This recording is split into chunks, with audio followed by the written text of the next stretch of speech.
Sir हम ICDS से anganwadi workers और हेल्पर्स आए हुए हैं। हमारी एक नई पॉलिसी निकाली गई है गवर्नर द्वारा, HRA पॉलिसी निकाली गई है। उसमें उन्होंने हेल्पर और वर्कर्स को 60+ रिटायरमेंट की पॉलिसी निकाली हुई है। लेकिन रिटायरमेंट नहीं है सर, रिटायरमेंट उनकी की जाती है जो परमानेंट एम्प्लॉयड होते हैं। हम तो परमानेंट हैं ही नहीं।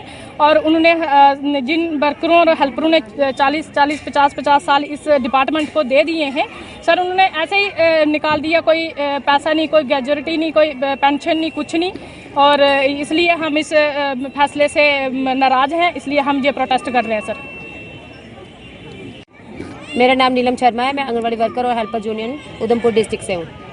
ICDS डिपार्टमेंट से हम जुड़े हुए हैं और हमें आज के जो प्रोटेस्ट हमारा इसीलिए है क्योंकि 30 नवंबर को जो एक आर्डर निकाला गया था उसका नाम था HR policy, human resource policy जो है वो न्यू लॉन्च की गई है, जिसके तहत हमें बिल्कुल नहीं बताया गया था। रात को 11:30 बजे मैसेज किया था, रात को 11:30 बजे जो है वो आर्डर निकाला गया है। उसमें लिखा था कि जो 60 से अबव वर्कर्स हो गई हैं उनको डिसंगेज किया जाएगा।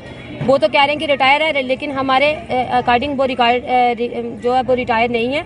उसमें डिसंगेज कर दिए हैं कि 60+ जो हो गए वर्कर्स उनको डिसंगेज कर देंगे। और साथ में एक और उन्होंने साथ में पॉलिसी जोड़ दी है कि जो वर्कर्स एक वार्ड में रहती है, उस वार्ड में नौकरी करती है, तो अगर वो दूसरी वार्ड में अगर शिफ्ट अपना हाउस ही कर देती है या उसकी मैरिज हो जाती है, उसको भी डिसंगेज किया जाएगा। हम इस आर्डर के बिल्कुल खिलाफ हैं। हम मोदी सरकार से और झूठी सरकार से ये कहते हैं कि अगर आपने आर्डर निकाला ही था, थोड़ा वर्करों के हित में करना था, क्योंकि अगर 40-40 साल इन्होंने डिपार्टमेंट को दिए हैं, तो मुझे बताओ कि जब छोटी उम्र थी कमाने की या किसी और डिपार्टमेंट में जाने की, तब मुझे घर से पकड़ के वर्करों को लाते थे कि आप हमारे जो आंगनबाड़ी जो है वो स्टार्ट करवाएं। 1975 से जो हमारी जम्मू कश्मीर में लॉन्च हुई थी, तब से वर्कर्स जो थी कोई 8+ थी, कोई 10+ थी, कोई 12+ थी। बीच में मुझे लगता है कि कोई 5% वर्कर जो होगी वो तब 10th पास थी, बाकी अदरवाइज वर्कर जो थी वो 5th और 8th पास थी। लेकिन अब इन्होंने पॉलिसी निकाली है कि 10th पास जो है वो हेल्पर होगी, 12th पास जो है वो वर्कर होगी। लेकिन हम उनसे पूछना चाहते हैं कि जो वर्कर अगर आपको 40 साल डिपार्टमेंट को दे चुकी है, तो अब वो खाली हाथ कैसे लौटेगी और अपना घर का गुजारा कैसे करेगी। कुछ वर्कर्स ऐसी हैं जो इसी के ऊपर डिपेंड हैं, उनका कोई भी आगे का जो है रिसोर्स ऑफ इनकम नहीं है। तो हम उनसे पूछना चाहते हैं कि अगर आपने ये पॉलिसी बनानी थी, पॉलिसी ऐसी बनाते कि जो इनके हित में होती। पॉलिसी हमने इनसे ये डिमांड रखी थी, हमने 6 महीने पहले भी प्रोटेस्ट किया था, उसमें भी ये डिमांड रखी थी कि एक पॉलिसी बनाओ जिसमें रिटायरमेंट के लिए 3 लाख तक वर्कर को दो, 5 लाख को हेल्पर को दो, और कम से कम इनको थोड़ी पेंशन जो है वो दे दो, जिससे इनका अपना गुजारा बस्ता भी होता रहेगा और साथ में बुढ़ापा जो है वो समय से निकल जाएगा और इनको कोई परेशानी नहीं होगी। आज के ज़माने को लेके अगर देखा जाए तो 3 लाख 5 लाख भी बहुत कम है, लेकिन हम इस गवर्नमेंट से इतने मतलब कि वो शर्मसार हैं कि इन्होंने 2-3 लाख की बात तो छोड़ो, इन्होंने हम तक देखा तक नहीं। जो इनकी पेंडिंग सैलरी थी उनको वो भी नहीं दे रहे हैं, ऐसे ही डिसंगेज कर रहे हैं।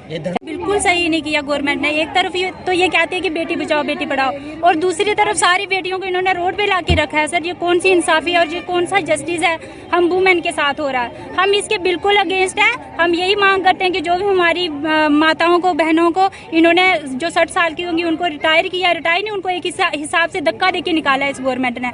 हम इसके बिल्कुल विरोध में है और ये प्रदर्शन हमारा उग्र से उग्र होगा, क्योंकि जब तक ये LG साहब अपना फैसला वापिस नहीं लेते, HR पॉलिसी वापिस नहीं करते। अगर बनाना ये इन आंगनबाड़ी सेंटर को तो प्री प्राइमरी स्कूल बनाइए ना। हमारी इतनी एजुकेटेड वर्करें खज्जल हो रही हैं, हमने अपनी पूरी जिंदगी इसको दे दी, हम और कोई काम करने के लायक नहीं है। सर हमारी एज हो गई है, अब हम और कोई नौकरी भी नहीं कर सकते, और इसी में हम प्री प्राइमरी स्कूल बना के हमें इसी में अगेंस्ट करें, इसी में लगाएं। क्या जरूरत है इनको और स्कूल खोलने की, मुझे बताएं।